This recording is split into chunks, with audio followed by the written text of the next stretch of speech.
In this video, we are going to discuss how to demodulate FM and PM signals, and we are going to focus mainly on FM signals, and at the end we are going to say how to modify it to be or to demodulate PM.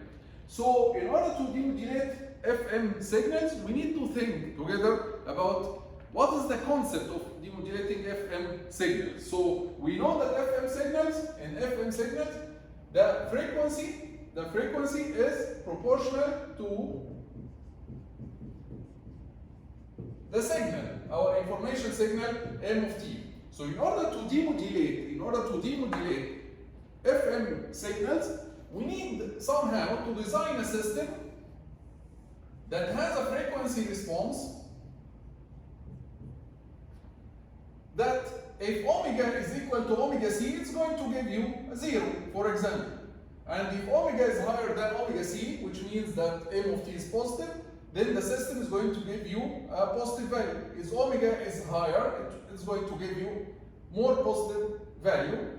If omega is lower than omega c, which means that M of t is negative, the system is going to give you a negative value. If omega is much lower, then M of t must be more negative, which means that we need, in order to demodulate FM signal, we need to design a system that has a linear frequency response that looks like this.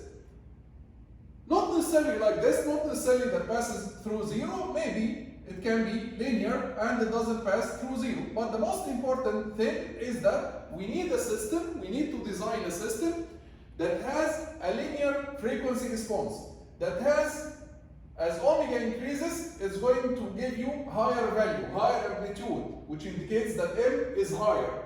If omega decreases, it's going to give you lower amplitude. And then, even if it doesn't pass through 0, we can shift it, we can shift the amplitude down by this value. For example, if at omega c, it gives you 4 volt, later we can shift the whole response by 4 volt, and it's going to give you this response that passes through 0. So basically, in order to demodulate FM, we need to design a system that has a linear frequency response like this, so that when you receive frequency higher than omega c, it's going to give you a certain amplitude higher than 0. If you receive omega lower than omega c, it's going to give you an amplitude lower than 0. So the question now is how to design such a system that has a linear frequency response. So if we go back with our memory to Fourier transform, we'll see that we studied one property that can lead to a linear system, a system that has a linear frequency response. Take a moment to think about it. You can pause the video here and think about it. The property is the differentiation property. In the differentiation property, if you remember, we said that if you have a certain function g of t that has a frequency response g of omega, then if you differentiate this function in the time domain, it's going to give you the same g of omega multiplied by j omega, right? This is like, if you differentiate the signal, it's like in the frequency domain, you're multiplying it by j omega, right? So if you have a function g of omega at the input, let's say this is x of omega equals g of omega, then the output y will be j omega multiplied by g of omega, right? This is if you have a system that differentiates. So this is our system, h of omega. It's a differentiation. In the time domain, in the frequency domain, it's called h of omega. This means that since y of omega equals x of omega times h of omega, then this means that h of omega will be equal to j omega, which means that the magnitude of h of omega equals omega, which means that this is a system that has a linear frequency response with omega. This is a system that has a linear frequency response with omega, right? So using the differentiation, if we just use the differentiation, a system that differentiates our signal, which can be done using a differentiator circuit, op-amp circuit, okay? Then this differentiation, it's equivalent to a system with a linear frequency response. The magnitude response is linear. So let's apply this. So our FM signal equals A cosine omega ct plus kf integration from minus infinity to t m of tau d tau, right? So if we differentiate this signal, so let's do the differentiation first. So assume that you receive here, let's move it a little bit to the right. So if you receive your phi FM signal here, okay, and then you differentiate it, let's assume that the output here is going to, let's call it, for example, x of t, okay, then x of t will be, the differentiation will be, A is a constant, and the differentiation of cosine is minus sine omega ct plus kf integration from minus infinity to t m of tau d tau, and then we differentiate whatever inside the cosine, which will give you omega c plus kf m of t. This is the differentiation of the angle inside the sine of the cosine. Now what is that? After we did the differentiation, the resulting signal x now, it has both frequency modulation and also amplitude modulation. So after differentiation, we moved m of t from being only inside to being outside also at amplitude. So this signal after the differentiation, actually it is both angle and amplitude modulated.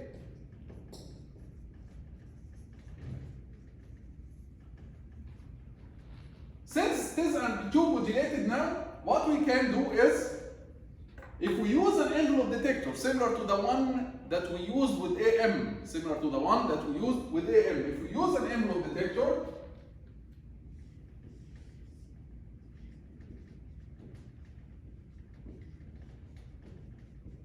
and let's assume that the output here is called y of t. So after the envelope detector, after using the envelope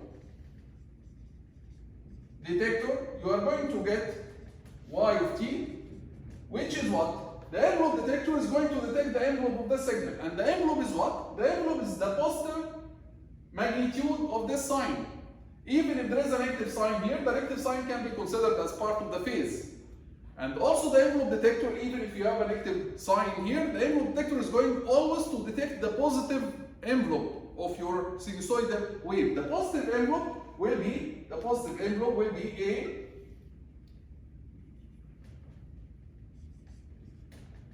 multiplied by omega c plus kf m of t. So this is after we use an envelope detector. And then if you want to remove the constant part, this is a constant plus a kf m of t. If you want to remove the constant part and get only m of t multiplied by a constant, what you can do is you can use a DC blocker to remove this constant part, this DC part, and get only.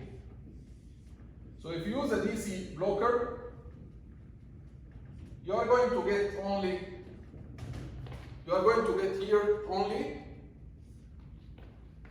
KFA multiplied by KF M of t. So after the DC blocker,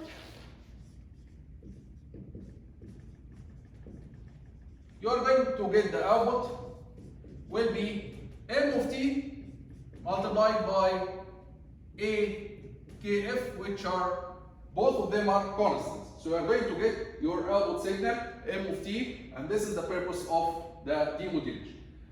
Before we proceed here, let me mention something, that in order to be able to use the envelope detector, if you remember in the AM, we used to have A plus M of t cosine, and in order to use the envelope detector, there was a condition that A must be greater than or equal to M peak. Here, this condition is satisfied because in order to be able to use the envelope detector, the condition is that omega c, the constant part, must be greater than or equal to kf m peak. So here, the condition is that omega c is greater than or equal to kf m peak. Otherwise, if it is not greater than or equal, this part might be negative and you might detect the reverse of it, the positive envelope, the reverse of it. So in order to detect the envelope correctly, in order to be able to use an envelope detector similar to the AM, this part must be always positive, which means that omega c must be greater than or equal to kf n peak. And this is satisfied. Why? Because omega c is the carrier frequency.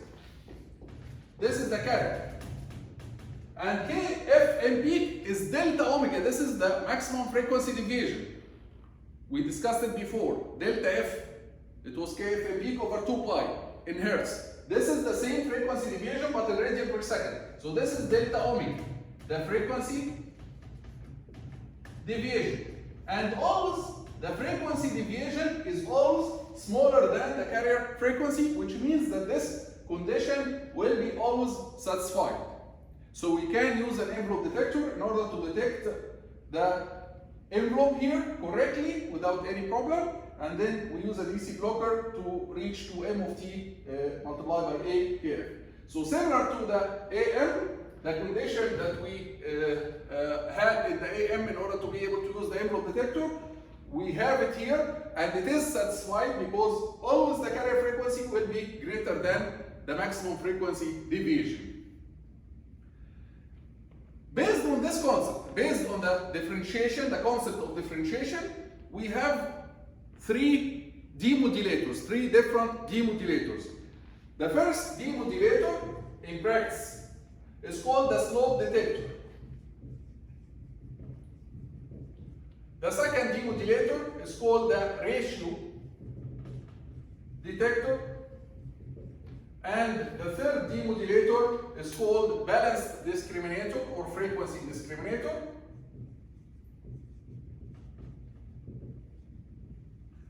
All of them, the three circuits, all of them, they depend on the same concept of differentiation. And the difference between them is minor in the hardware. How is that? The slope detector is the basic idea. It differentiates and then you get the output signal m of t multiplied by a kf. So this is exactly as we described here. The balanced discriminator is the same circuit, but they add to it some circuitry, some electronics to increase the linear range of the differentiation filter. Here the differentiation filter, in order to do differentiation, we said that you have a linear frequency response, right? You have to have a linear frequency response. This linear frequency response usually due to the non-linearities of electronics, usually it is limited. It has a certain range. After this range, it starts to saturate, for example, something like this. So in the balanced discriminator, they add some circuitry, some electronics, without going into the details, because this is out of the focus of our course, but they add some electronics to increase the linear range of the filter, of the differentiation. So this is the only difference between the balanced discriminator and the slope detector, is that there is extra circuitry, extra electronic connection to increase the linear range, to make the linear range bigger. And hence, if the linear range is bigger, you can add your signal without any problem. Your signal can vary with a wide range and will still see a linear response of the system. Otherwise, it will saturate. Saturate means if the system is not linear, this means that the frequency is going to increase and your system will see that it is the same amplitude, the same m of t for two different frequencies. It will saturate. Higher frequency, the frequency increases, but the m of t, the response of the system, doesn't increase, and this is wrong. So if there is a nonlinearity, this will cause wrong results. That's why we care about having bigger linear range, and this is done in the balance discriminator. What about the ratio detector? The ratio detector, it deals with a problem that we explained before. We said before that in the analysis that we did here, we assumed that A is constant. The amplitude of the FM is constant. And this is correct. The FM should have a constant amplitude. But practically speaking, when you transmit this FM signal over the wireless channel, do you expect that you are going to receive this amplitude as constant? So you transmit an FM signal with a constant amplitude, let's say something like this. This is your FM signal, higher frequencies, lower frequencies, constant amplitude. But when you transmit it over the wireless channel, there will be noise, there will be interference from other signals, there will be reflections, there will be fading, many factors that affect your signal from the wireless channel. And hence, your signal, it's impossible to receive your signal with constant amplitude as you transmitted. You transmitted the signal with constant amplitude. But when you receive it, you are going to receive it with varying amplitude. And if you receive it with varying amplitude, this means now that A of t is not constant anymore. So A will be a function of t, function of time. And since it is a function of time, when you do the differentiation now will be more complicated. It will be the differentiation of the first times the second plus the differentiation of the second times the first. It's two functions now multiplied by each other. And the equation here, the differentiation here will be bigger, and it will not depend on m of t only. The resulting signal here after the differentiation will depend on m of t, it will depend also on a of t. And hence it will give you some wrong results here. It will not be a constant multiplied by m of t, it will be some complicated result that depends on m of t and a of t together. And hence the output will not be m of t as you wish. So how to deal with this? Usually we deal with this using the solution that we explained before, which is the band pass limit. So usually when they receive the FM signal here, they pass it first through a band pass limiter, band pass limiter, and then they do the differentiation. The band pass limiter, as we explained 2 videos ago, in one of the previous videos, we explained the band pass limiter. The band pass limiter guarantees that after you pass your FM signal through it, it gives you the same FM signal but with constant amplitude. So it guarantees that the amplitude of the FM signal will be constant before you differentiate. So after the band pass limiter, the amplitude of the FM signal will be constant again, and then you can do the differentiation as we explained before without any problem. So we use the band pass limiter here usually with the slope detector, before the slope detector. The ratio detector, it's a circuit that combines both the band pass limiter and the differentiation in one circuit. So this is the only difference between the slope detector and the ratio detector. In the slope detector, the band pass limiter is separate from the differentiation, while the ratio detector, it includes the band pass limiter, or it includes treatment for the amplitude variation first before the differentiation. So here it uses band pass limiter is included inside the circuit. So the circuit is a combination of the band pass limiter and the differentiation together in the ratio detector.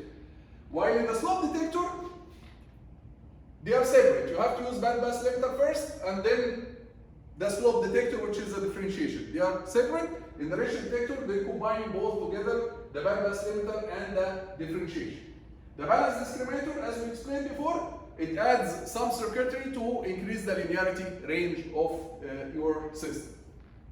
So these are the first 3 circuits. All of them are based on the same concept of differentiation, but there is these small differences between them, adding the band pass limiter or the amplitude variation treatment included in the circuit here. Here we add some circuitry to increase the linearity, but the concept is the same for all of them.